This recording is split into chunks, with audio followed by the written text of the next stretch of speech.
how about the z? Z is non-trivial when it gets over here to partial z. So altogether, this leaves us the differential of x plus 2z.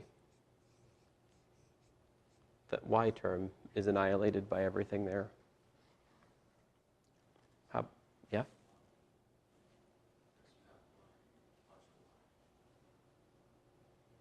Oh, I'm sorry.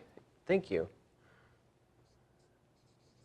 I completely didn't see one of, whichever one I didn't see one of those.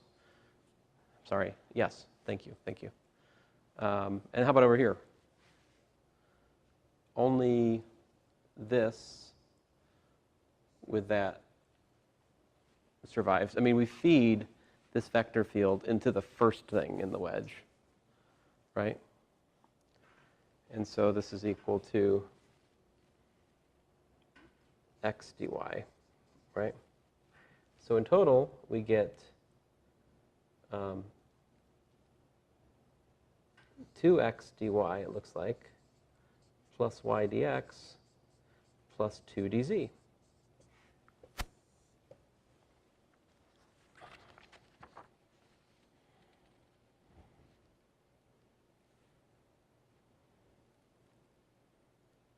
Uh-oh. I'm an idiot. That is not how it works. That is not how it works, guys. We got lucky on the last one. Yeah, remember dx wedge dy, interior product with a vector field. How's that work? Interior product says ix dx. Right. Wedge dy minus. Is that minus? Yeah, minus. Dx wedge ix dy. Yeah, we could say dy of x, dx. These are functions, you know. Okay. But if they were bigger than. So I was neglecting this guy, right? So bad. So sorry. So what's that give me here? That gives me a minus what? Yeah, minus y dx. Which is important because then that y dx cancels with this y dx, and it leaves us with 2x dy plus 2 dz, which is what?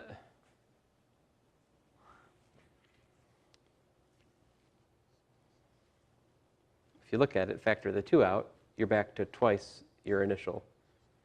This is 2 alpha naught.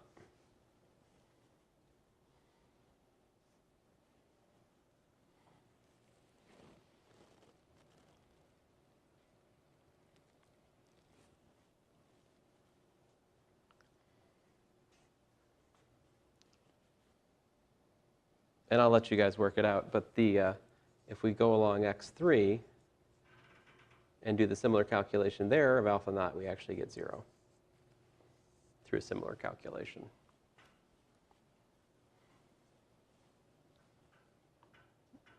Which you can kind of see that, I think, right? The first term is going to give you a dx, and the second term is going to give you a,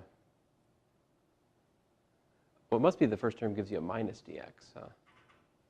Oh yeah, minus dx, because of the thing I keep forgetting to pay attention to. So the first term gives you minus dx, the second term gives you dx in this one, so you get dx minus dx, which is 0. All right, so this, you see why this is wonderful, right? Because we don't have to take limits or actually, I mean, the definition is beautiful and geometric and pleasant, and I can't say enough good things about it, except that I never want to calculate anything with it, ever, ever, ever. And this is magical for that, right? Because, yeah. Okay. That brings us to chapter 5. So I have just enough time to get into trouble in chapter 5, so let's do that. We'll be in chapter 5 for a little while. And, you know, chapter 5 actually will bring new life to chapter 4. Everything that we've done so far a lot of the questions that you're harboring, in some sense, are dealt with in Chapter 5, because Chapter 5 is about Romanian manifolds, which, roughly speaking, are manifolds where the usual idea of distance is imposed, right? So Chapter 5, Romanian geometry. Of course, this is named after Riemann, who, in about the time of the Civil War for us, came out and spoke of the possibility of higher dimensional spaces and that we should study them and all that. Kind of got the ball rolling. And here's the definition. So we're going to do it, as usual in here. I'll state the definition from McNerney. This is easily abstracted to a abstract manifold, but I'll state it I'll follow McNerney here. Let this be a domain. All right. A Romanian metric.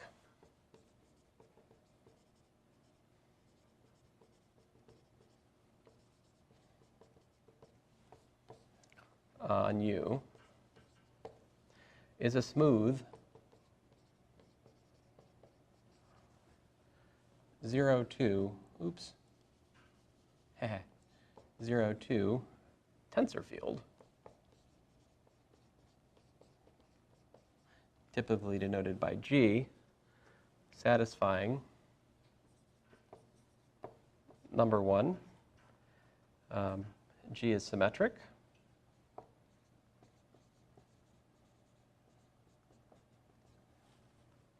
and number 2, G is positive definite.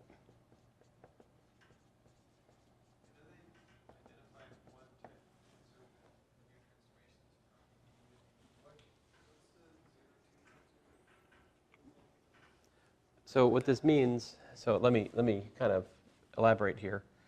This means that G at a point P, all right, is a mapping from TP, I guess TPU at the moment, Rn, I suppose, TPRN cross TPRN to the reals, right? So it's a mapping on V cross V to the reals. It takes in a pair of vectors, it spits out a number. I would say it's a 2-form, except it's symmetric. So to say it's a tensor field, all that really buys for you is that it's got bilinearity and that its component functions are smooth. In other words, if you compose this 0,2 tensor field with a pair of smooth vector fields, you get a smooth function. So again, bilinear, and also if I was to look at g of x, y, and x and y were smooth vector fields, this would be a smooth function. That's how we can capture the smoothness of the metric in terms of not doing things on tangent bundles and so forth. So on the base space, if you will, on the manifold, you can capture the smoothness of the metric tensor by insisting that when you evaluate on a pair of smooth vector fields, you get smooth functions.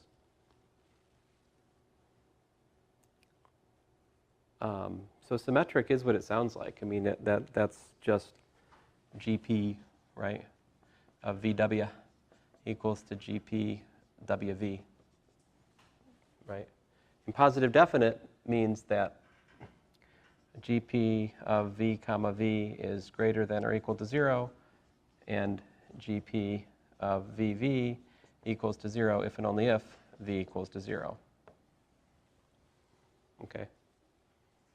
In other words, a Romanian metric is a 0,2 tensor field which gives an inner product on the tangent space at each point in the space.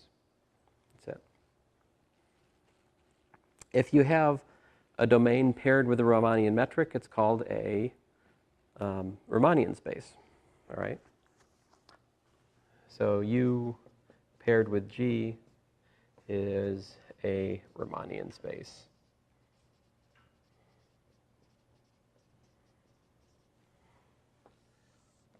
If you do the same thing but trade your domain for a manifold, and say that you have a smooth 0-2 tensor field on the manifold with this, then you have a Romanian manifold.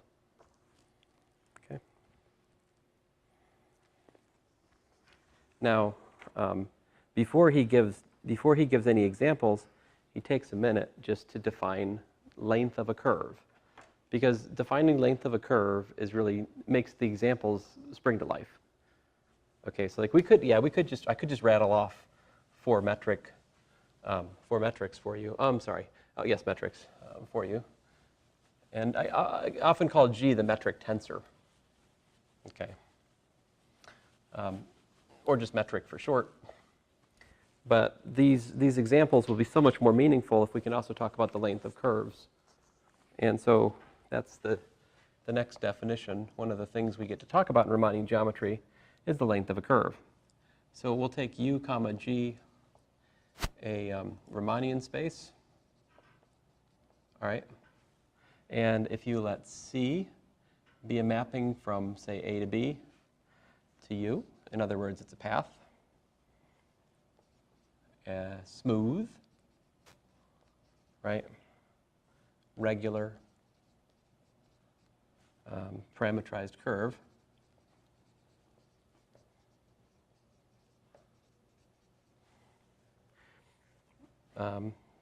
that means what? We have C as he uses dot notation all of a sudden now. C dot, oh that's great. Z dot of T is not equal to 0, that's great. So enter the dot notation, woo! For all T in the interval. He says for all T and I. What's I? Dude, come on, what's I? Fine. No, it's gonna be AB here. So, no, we don't want that. We do not want open. No. No. Then, because you want to define an integral, right? As you guys will learn next semester, you need closed and bounded length of C for integration. Length of C, or you need some kind of improper integration. And then you need another sort of boundedness. Anyway, just closed interval. The length of C, L of C, is going to be, surprise, surprise, the integral from A to B of the square root of, G sub C of T, C dot of T, comma, C dot of T. I am glad he introduced the dot. Close root dt.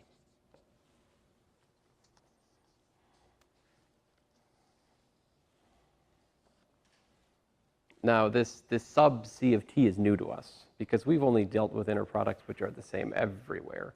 So the idea of expressing a point dependence for the inner product, that's weird, right?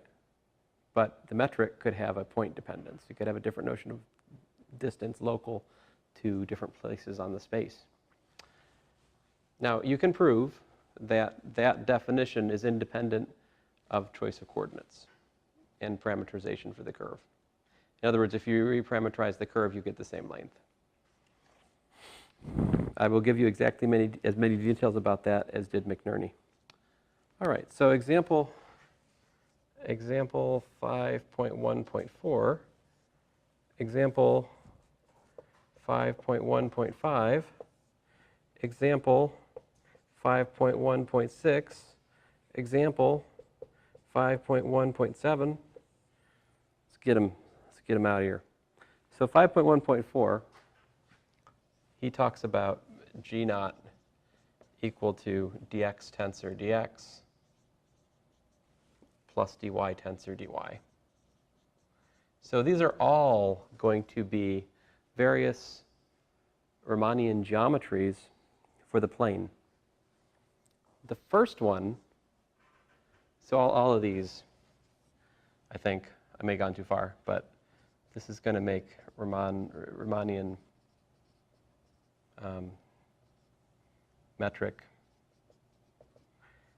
for either R2 or a subset of R2. All right? So the first one is called the Euclidean metric, just dx tensor dx plus dy tensor dy. If you calculate the length of a curve is what?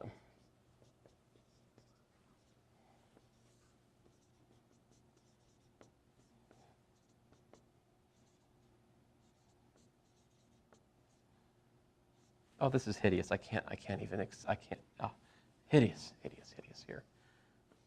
There. Feels much better. There we go. See, because what dx tensor dx does is what does it do? When you take dx tensor dx and you act on a pair, let's say v comma w, right? That is what? That is v of x, w of x, where v and w are vector fields. So it picks off the x component of both vector fields. But the vector field we're talking about here is the velocity, the tangent field, the curve. So that is the x component of the tangent, and that's the y component of the tangent. And so anyway, G1 is something interesting. G1, he does 1 plus 4u squared du tensor du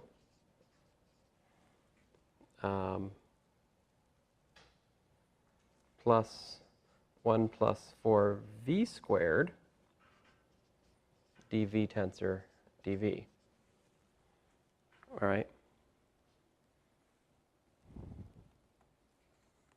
And he points out that if you feed that definition, if you feed that metric, then the length of a curve here in respect to the one metric, he says the length of a curve would be equal to the integral from a to b of parentheses 1 plus 4u squared times du dt. You know what? U dot squared plus 8uv u dot v dot plus 1 plus 4v squared v dot squared close square root dt. So that would be the length of the curve in the G1 metric. Right. For example, and he points out something funny, that comment, it's an interesting comment. He points out that if you were to calculate the length of the circle, all right, in other words, the circle, I'm going to call it C, length of C is equal to 2 pi a for C of t equal to a cosine t, a sine t, 0 less than or equal to t less than or equal to 2 pi. It's funny, like this is a non-standard metric, but the length of the circle concentric to the origin with radius r is still 2 pi a. But he also encourages you then to look at other things like line segments and verify that the length of line segments is not the standard length. So it's kind of a funny thing. The length of a circle is still the same, but the length of other things, not so. A little bit disturbing. His G2 is somewhat similar. It is 1 plus 4u squared du tensor du minus 4uv du tensor dv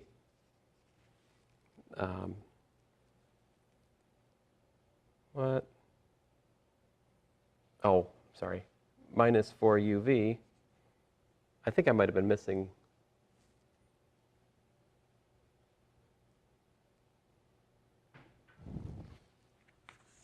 I think I copied that down wrong, guys. I'm missing 2 terms in the previous one. You know what I'm missing? I'll add it in a second here. dv tensor du. Let me finish G2. I'll go back and fix G1. Sorry about that, guys. plus 1 plus 4v squared dv tensor dv. So what I'm missing in the previous one is that so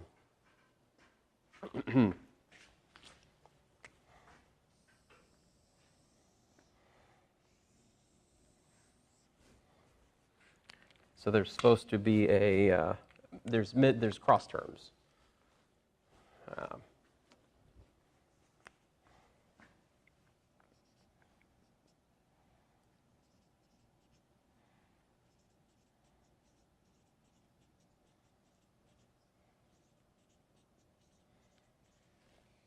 Sorry about that. You can see them over here appearing. So what would be the length of such a curve in the 2 curve, that, L2C would be the integral from a to b of what? You can start to read off the arc length formula from just looking at the metric after you see a couple of these, right? It's going to be 1 plus 4u squared times u dot squared minus 8uv u dot v dot plus 1 plus 4v squared v dot squared. Take the square root of all that, dt, that's the arc length with respect to this metric. So on the plane, we have different geometries. We have different notions of Romanian geometry. These describe different, given a given curve, we can calculate different lengths with respect to these different notions of distance. Finally, the example, the third one, and by the way, he mentions that if you take the curve, if you take the circle in L2 of the circle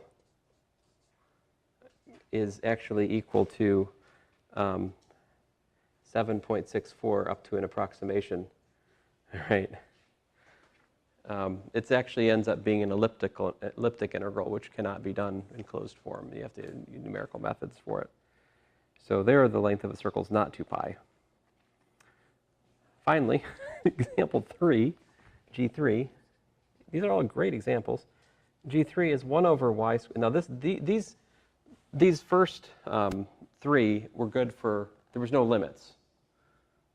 U and v, or x and y, everything, right? This one is just for the upper half plane. So here we have 1 over y cubed dx wedged, listen to me, dx tensor dx plus 1 over y squared dy tensor dy. This is called the Poincare metric.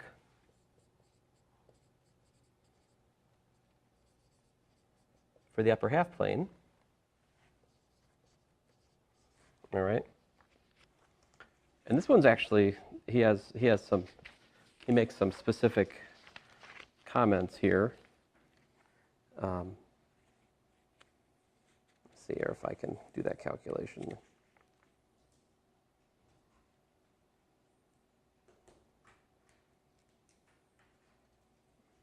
I think he calculates the length of a vertical line segment explicitly, all right, with respect to the Poincare metric. So what would arc length be in the Poincare metric?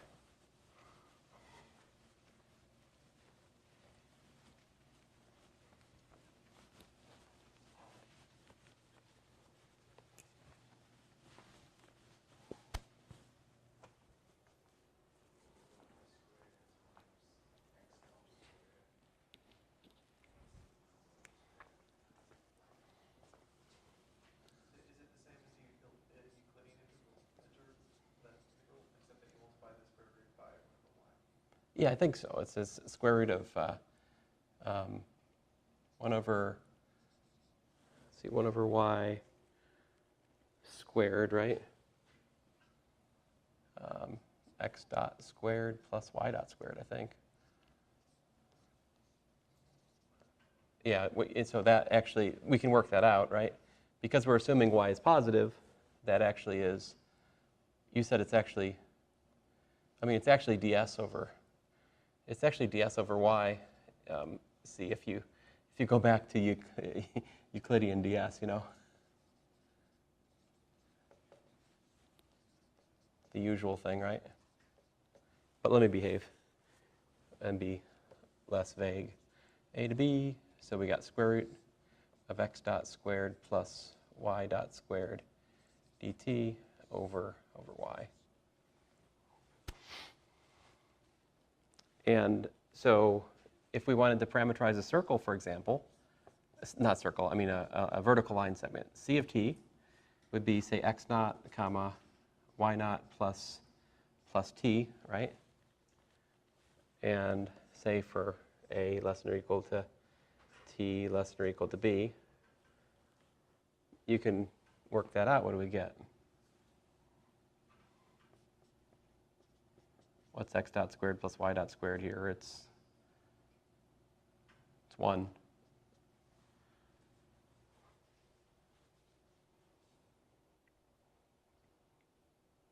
Because x isn't changing and y dot is 1. And so with this curve, the length of a vertical line segment in terms of the Poincare metric is just the integral from a to b of 1 over y naught plus t, which of course is the natural log of the y naught plus t evaluated from a to b, which would give me natural log of y naught plus b minus the natural log of y naught plus a. I'm sure if I had been smart, I would have put a equal to 0. But as you know, I'm not that smart. So anyway, there you go. That's the length. Now let's put a equals to let's put a equal to 0. Make things life easier. So the length would be the natural log of y naught plus b divided by y naught in that case, right?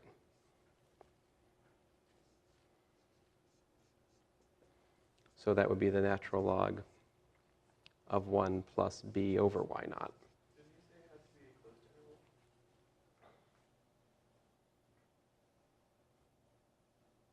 I didn't do that? Why wouldn't it be closed? Greater than 0, right? Or are we, oh wait, no. Well, why not? Could be, why not? Oh, this is x naught. Oh, sorry. But the y naught is, the thing you should worry about is what if a was more negative than y naught? I mean, I'm assuming, that would be troubling. I'm assuming y naught is positive. Yeah. So if you look at this, so this, in Euclidean terms, this is the line segment that goes from x naught comma y naught, right, times 0 to where?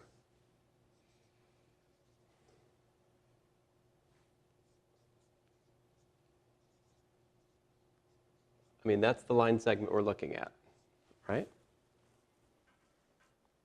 And this says that the length of this line segment depends on, oh, I'm sorry, I just put I put b equal to 1, didn't I? Let's do that.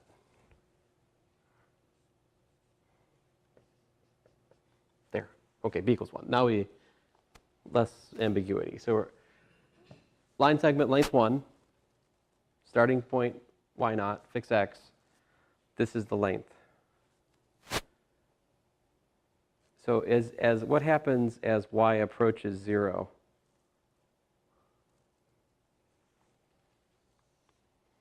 So you take this, line segment of length 1 in Euclidean terms. The length gets, let's see, what happens as y goes to 0? Oh, it gets longer, right?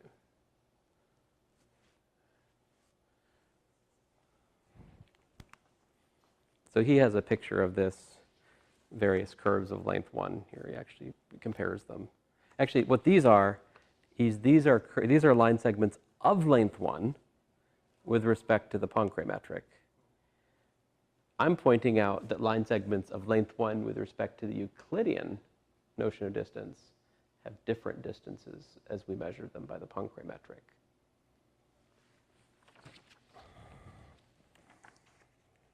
All right. So looking ahead, what are we interested in? We're interested in discovering, what are the things that you can say about a Riemannian space? I mean, we've already discovered we can talk about lengths of curves. We can also we can define angles between vectors much the same way. And then the next stage in the game is going to be look at diffeomorphisms from one Riemannian space to another, and try to study properties of the Riemannian space which can be naturally transported from one Riemannian space to another. That brings us to the study of other things like curvature and deeper questions like when are two Riemannian spaces the same with respect to Riemannian structure? When are they, when do they have the same geometry, right? And we'll do interesting things like we'll take the metric on a sphere. A sphere is curved. It has non-trivial curvature, which is something we'll define later in the chapter. And you can take that metric and you can pull it back to the plane. There's a metric. You can pull back metrics. You pull back the metric to a plane, it gives a curved metric to the plane. Right? In fact, some of these examples are constructed in that way. Right? So it's not, there's reasons that you might give the plane some weird non-Euclidean geometry. It gives you a model for a non-Euclidean curve space that you can study in a nice way. But anyway, I realize it's weird at the moment. It's very weird, but the weirdness it'll subside. But then all of a sudden we'll get to like a major theorem towards the end of this chapter, and it'll just make you go, what? So I don't know, there are surprises ahead, things to learn. Anyway, I shut up.